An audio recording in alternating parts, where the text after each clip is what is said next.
Bonjour à tous, je suis Dana du blog Piano Doux.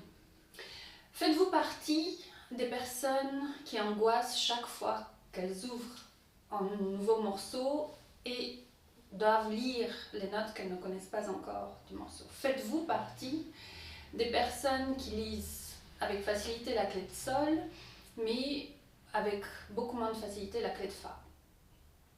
Eh bien, aujourd'hui, je vais partager avec vous 3 astuces pour vous faciliter votre lecture de la partition.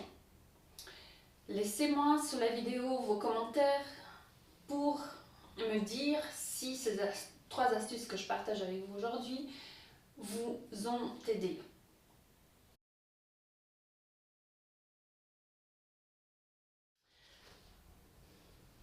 Tout d'abord, je voudrais vous avertir que cette vidéo s'adresse à toutes les personnes qui savent ce que c'est qu'une clé de sol, une clé de fa ou une portée, ou comment s'écrit une gamme sur la portée.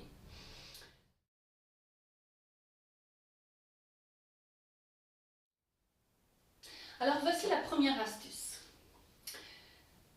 Il s'agit de mémoriser pour la clé de sol la place des notes Do et Sol comme point de repère, et pour la clé de Fa la place des notes Do et Fa, et de cette façon vous allez pouvoir lire et calculer comment s'appellent toutes les autres notes sur la portée ou en dehors des portées aussi, parce que ce qui fait peur aussi c'est toutes les notes qui sont avec les barres supplémentaires.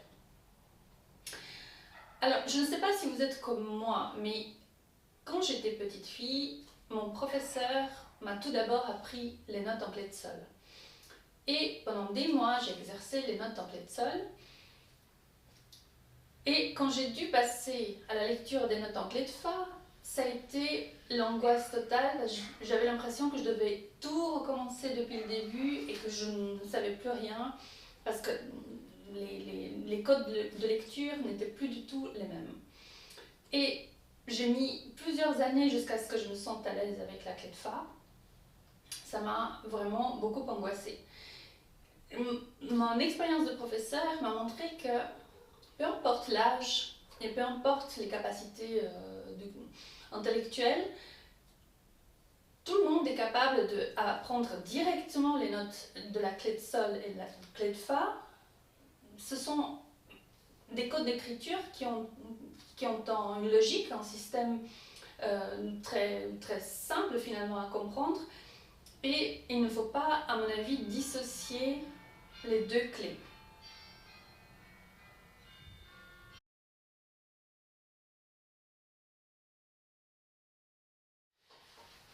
Alors voyons ensemble comment peut-on comprendre ce système. Nous avons sur la partition généralement la clé de sol écrite au-dessus, sur la portée au-dessus, et la clé de fa en dessous pour les pianistes.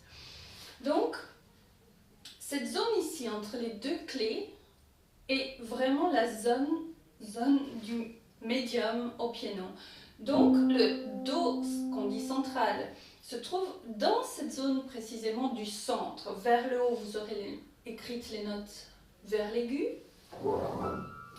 et vers le bas, les notes vers le grave. Donc sur le papier, c'est vers le haut et vers le bas pour les graves.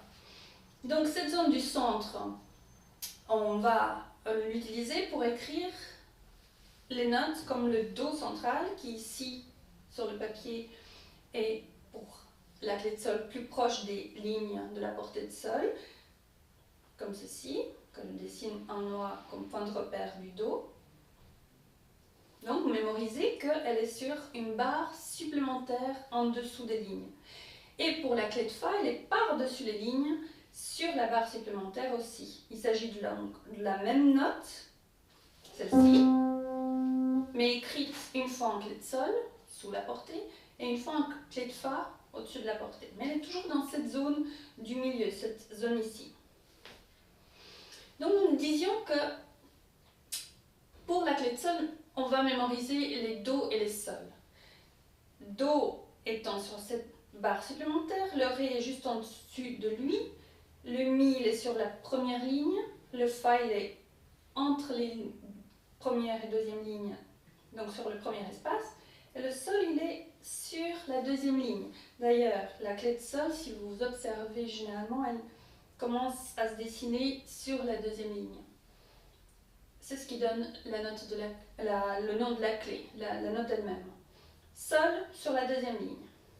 Si on continue à monter, La est sur le deuxième interligne, Si est sur la troisième ligne, et Do suivant à une octave du Do du centre, du Do central, et sur le troisième interligne. Nous avons donc Do central, Sol, et Do à une octave du Do central. Le Sol suivant, si je continue à monter, à faire mon escalier, il est au-dessus des lignes de la cinquième ligne, comme si je posais un livre sur le piano. Et le Do suivant, si je continue mon échelle à monter, il est sur la deuxième barre supplémentaire ici, et nous sommes à 2 octaves du Do central. Donc je suis montée de une octave, puis d'une deuxième octave. Donc si j'ai mémorisé que le Do ici se trouve sur la deuxième barre supplémentaire, si j'ai tout d'un coup une note à lire comme celle-ci sur la première barre supplémentaire, je peux partir ou de ce Do comme point de repère, je descends d'une note et de deux et j'arrive à lire que ça c'est en La, Do, Si, La, ou bien je peux monter depuis mon Sol et je monte d'un pas et je trouve que c'est le La. Donc si j'ai en mémoire ou ce Do ou ce Sol, je peux trouver n'importe laquelle des notes qui se trouve entre les deux. Pareil, si j'ai une note qui se trouve entre ces deux points de repère là, c'est-à-dire le Do ou le Sol de ce côté, si par exemple j'ai cette note-là, je peux ou monter depuis ce Do non pas et je la trouve, que c'est le Ré, ou bien descendre depuis celle-ci, Sol, Fa, Mi, Ré, et je la trouve aussi. Donc, je peux lire n'importe laquelle des notes entre les notes points de repère que je viens de vous montrer, ces points de repère étant suffisamment rapprochés les uns des autres pour ne jamais me perdre. Même des fois, si je me souviens juste de ce Do et de ce Do-ci, de ce Do ici, je peux trouver des notes qui sont entre les deux en montant ou en descendant l'échelle des notes, parce que je suis sûre qu'ici c'est un Do et ici aussi, donc je ne vais pas me perdre, je ne vais pas avoir des grosses surprises pour trouver mes notes. Pareil pour les notes plus bas, si ça c'est mon Do, je peux trouver la note qui est là, c'est un Si sous le Do, sous la barre du Do, ou bien la note plus bas encore, c'est un La. Donc je peux trouver aussi dans cette zone facilement les notes écrites en dehors des lignes. Alors pour la clé de Fa, nous devons mémoriser les points de repère Do et Fa. Alors le Do central, on l'a vu, il est sur la barre supplémentaire. La clé de Fa commence à être dessinée depuis la quatrième ligne, donc j'ai mon point de repère qui donne le nom de la clé, le Fa, plus bas, donc vers le grave. Une octave plus bas que ce Do, j'ai un Do ici, sur le deuxième interligne, que je vais dessiner en noir. Voilà mes Do en noir. À une octave plus bas, le Fa, Do, Fa, Do, le Fa suivant, il est sous les lignes, comme si je collais quelque chose sous le piano. Et le Do 2 octaves plus bas est sur la deuxième ligne supplémentaire sous les lignes. À 2 octaves depuis le centre du piano. Donc pareil que pour la clé de Sol, vous allez pouvoir calculer entre les points de repère n'importe laquelle des notes que vous trouvez. Par exemple celle-ci, elle est en pas plus haut que le Fa, donc vous allez trouver facilement que c'est un Sol. ici dans les graves, si vous avez une note sur la 3e ligne supplémentaire, si Do est sur la 2e, vous savez que vous allez descendre de 2 pas et vous allez trouver que c'est en La. Voici pour la première astuce. Donc il faut mémoriser ces points de repère là et vous pouvez le faire dès les premières minutes et pour la clé de Sol et pour la clé de Fa. D'ailleurs, c'est comme ça que vous allez pouvoir lire les notes de tous les registres du piano et donc toutes les notes musicales.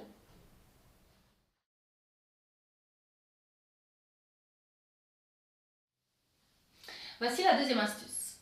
Elle concerne la lecture directement masse ensemble. Il est important de savoir jouer directement masse ensemble si vous avez envie de déchiffrer un morceau. Si vous jouez mains séparées, vous n'avez qu'une partie des éléments. Et jouer mains ensemble vous donne un aperçu de la totalité de votre morceau.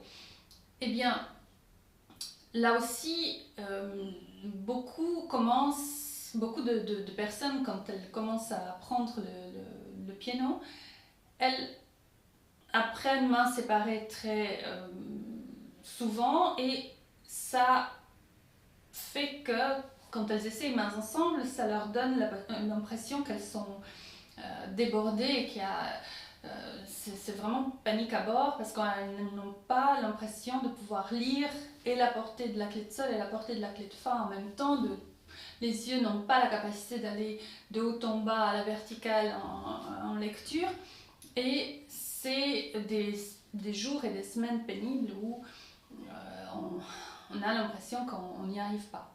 Or, la lecture mains ensemble directement est accessible à tout le monde et à tous les âges. Et ça, je le vis tous les jours avec mes élèves. Donc, je vais vous montrer comment vous y prendre pour lire directement mains ensemble. Ce qui est évident, c'est que vous ne pouvez pas aller vite. Les notes sont neuves, vous ne les avez jamais vues, donc il faut un peu de patience. Vous n'allez pas pouvoir jouer le morceau directement vite. Vous n'êtes qu'en première phase de découverte du morceau, donc il vous faut vous freiner et prendre un tempo très très calme. Alors voici, je vous ai choisi une sonate de Clementi pour vous montrer mon astuce numéro 2. Vous êtes ici dans un mouvement lent et si vous observez bien, vous avez plusieurs notes à droite et à gauche simultanément pour tous ceux que ça angoisserait. Je précise simplement que cette astuce doit se dérouler aussi lentement que possible, avec beaucoup de patience. Vous allez lire attentivement sans vous dépêcher parce que comme ça, vous lisez correctement et vous n'allez pas apprendre des fautes. Alors, vous devez imaginer que quelque chose vous cache les notes, que vous regardez simplement l'endroit que vous devez jouer en premier. Vous voyez qu'il y a plusieurs notes, il y en a 5 au total, 3 à droite, 2 à gauche. Alors vous pouvez tout d'abord lire et préparer une des mains. Une fois que vous avez lu par exemple la main droite, les 3 notes, vous les préparez au-dessus du clavier sans les jouer cependant. Ensuite vous lisez et préparez les notes de la main gauche et quand vous avez les 5 notes, eh bien vous les jouez. Ensuite vous passez à la tranche suivante. Vous lisez patiemment les notes de la main droite par exemple et vous la préparez au-dessus du clavier. Ensuite vous lisez les notes de la main gauche et une fois que les deux mains ont trouvé les notes justes, vous les jouez. Et ensuite vous passez à la tranche suivante. Vous voyez qu'en fait, à la fois, vous n'avez pas 10 notes à jouer. Vous en avez finalement quelques-unes à droite, quelques-unes à gauche, mais il n'y en a pas énormément à la fois. Si vous vous y prenez avec patience, et là, il ne s'agit pas de jouer le morceau avec un rythme très soutenu, vous allez pouvoir lire et jouer les deux mains à la fois sans difficulté. Alors ce genre de méthode, au départ, vous allez avoir l'impression que vous passez énormément de temps à préparer toutes ces notes, à les lire et à préparer, mais en fait, votre habitude à le faire va s'accélérer et petit à petit, au fur et à mesure des semaines que vous passez à faire ça comme ça, en fait, vous allez accélérer cette lecture et vous habituer à lire à la verticale et non plus trop à l'horizontale. Mais en fait, notre lecture de la partition doit être une lecture combinée entre la verticalité et l'horizontalité. Finalement, nous devons aussi regarder en anticipation ce que notre main va devoir faire pour pouvoir préparer les changements de position, etc. Mais là, je ne parle que d'un aspect de lecture pure des notes, d'une découverte d'un morceau.